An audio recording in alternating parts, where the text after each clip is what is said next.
Welcome to Talk Across America. I'm Doug Miles, and we're here in beautiful Sarasota, Florida.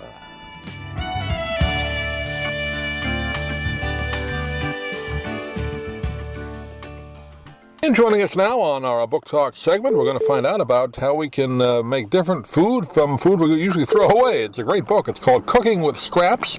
Turn your peels, cores, rinds, and stems into delicious meals. We're joined today by the author, Lindsay-Jean Hard, by telephone today. And Lindsay, good to talk with you. How are you today?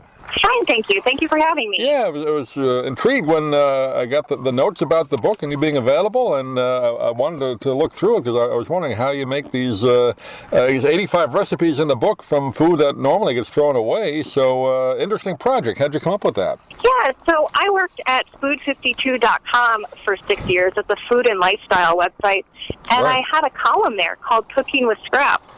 And I featured recipes from Food 52 community members that were making smart use of underutilized produce parts and other odds and ends. And I just really learned a lot from the community at that time, and I wanted to share that with everyone else. So that's really where the book was born. Yeah, I always thought, when you go to a restaurant, you just see, unfortunately, the portions may be too large and so much food gets thrown away. I guess that's part of the statistics, right? How much food gets thrown away every year. I grew up in a family where, you had to eat everything on your plate. You didn't throw anything away. So it's good to know at least you can make something out of these portions of food that usually gets dumped, right?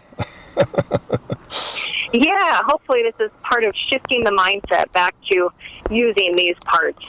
And not necessarily just food that you didn't finish, but these are parts of vegetables, I guess, primarily vegetables, right? I know what really caught my eye, banana peels. I always thought that you couldn't eat that; it was undigestible. But you can actually make something out of banana peels. Right? You make a cake, right? Yeah, you can. I think that is going to be one of the most surprising recipes for folks. But in the book, I'm cooking them, softening them a little bit, and then blending them into a puree. And then using that in a cake, and you'd never know it's banana peels. It's just a delicious cake that has this great, light, bouncy texture.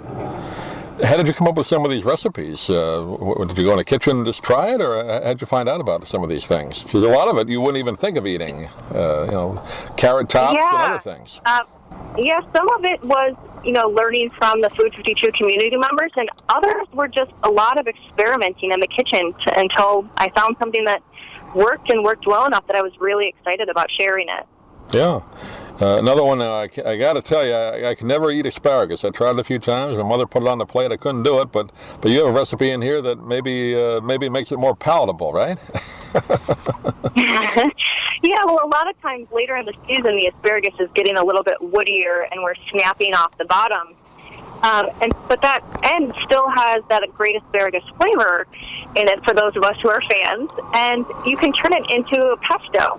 Which is more like kind of like a sauce, right? Yeah, you could thin it out and use it as a sauce for pasta. You could spread it on a sandwich.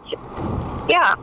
Now, how about the I know you talk about it in the book, but the nutritional, I always was told again too, a lot of the times, potatoes particularly, I always heard the potato skins have, if not more, at least the same amount of nutrition than the inside of the potato. Is that true with some of these other vegetables and fruits? Like you said, the other parts of that are as nutritious or more so? Yeah, I don't have a nutritional background, but I do think that's the case a lot of times, that the peels do have the same amount or more.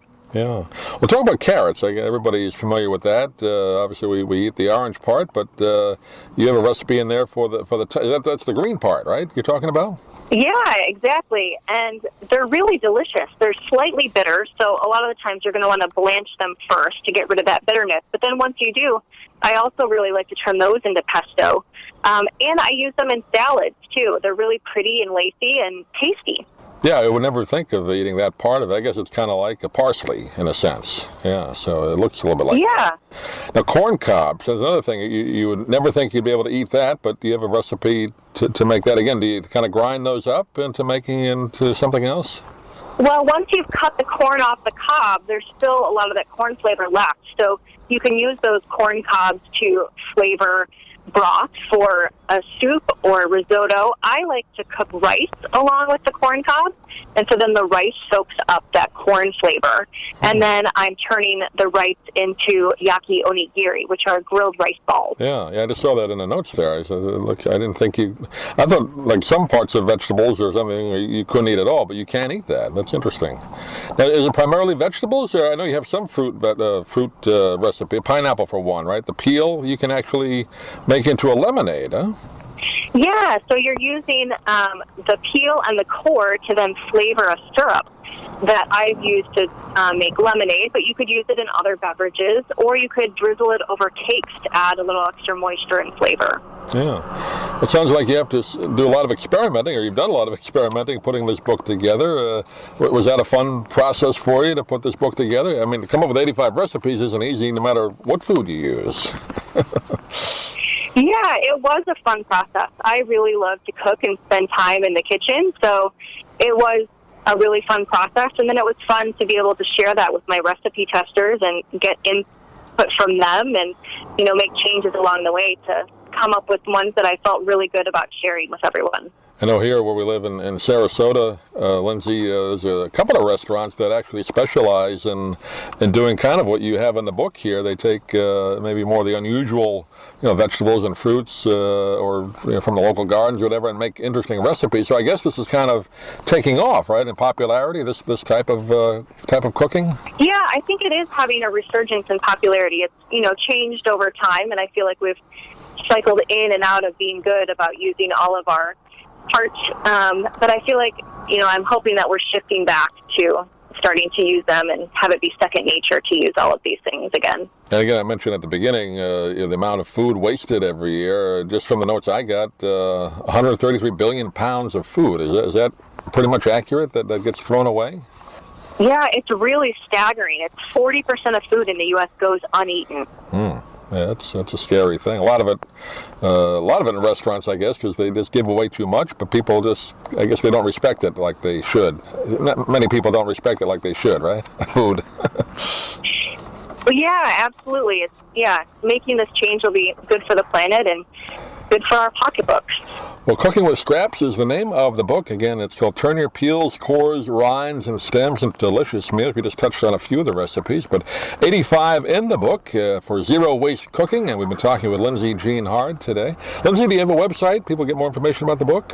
I am on Twitter and Instagram and Facebook, and all of those are under Lindsay-Jean Hard. Great. Lindsay, pleasure talking to you. We'll also put a link on our website, but hopefully we can talk to you again. Thanks for being with us. Thank you so much for having me.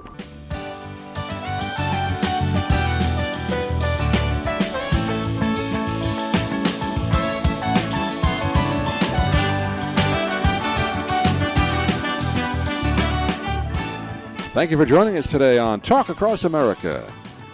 Please visit our website at dougmilesmedia.com for more great interviews and content. And if you're interested in any of the books we talk about on the program, please click the Amazon link on our website. It helps support the podcast. Thanks for listening. We'll see you again real soon here from beautiful Sarasota, Florida.